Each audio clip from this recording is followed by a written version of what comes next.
Today I'm going to talk about influenza vaccination. I got a question that someone who is a healthy 50-year-old if they benefit from the flu vaccine. The answer is yes, they do.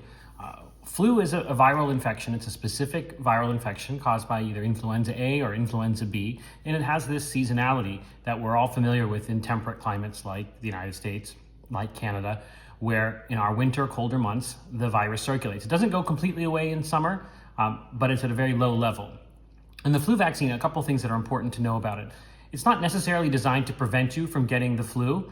It's more about preventing complications from the flu. It's about making your flu less severe so that you have to take less time off of work. And certainly for the high risk, which includes the very young, the very old, pregnant women, other people with high risk conditions, it keeps them out of the hospital and it keeps them alive. In fact, if you look at pediatric deaths from influenza, they are invariably in unvaccinated individuals.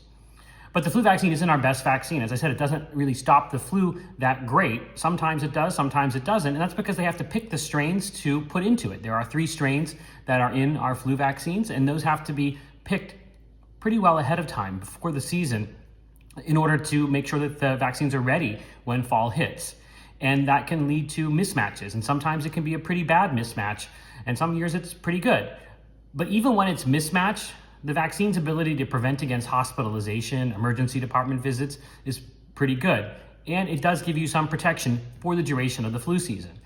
Now, the duration of the flu season is important because sometimes you see advertisements for flu vaccines in August. That's too early to get the flu vaccine because it will wear off by the end of the season. And remember, the season typically peaks around February. So I tell people to get the vaccine by the end of October. Actually, I got mine earlier this week. There's a whole bunch of different flu vaccines, and I just want to cover a few things about them. If you're above the age of 65, you should be getting a flu high-dose vaccine or one that is adjuvanted, which has an extra molecule in it that boosts your immune response because the elderly don't respond very well to flu vaccines. So we have special vaccines for the elderly. The other thing is that flu vaccines are primarily still made in eggs, which is a very slow, cumbersome process, which requires you to pick the strains way ahead of time and also leads to the strain becoming adapted to eggs and not being as effective. So I really advocate people to get the cell-based vaccines like Flu Cellvax and Flu Block, which are made in cell lines. I get Flu Block every year. That's I think, the best type of vaccine.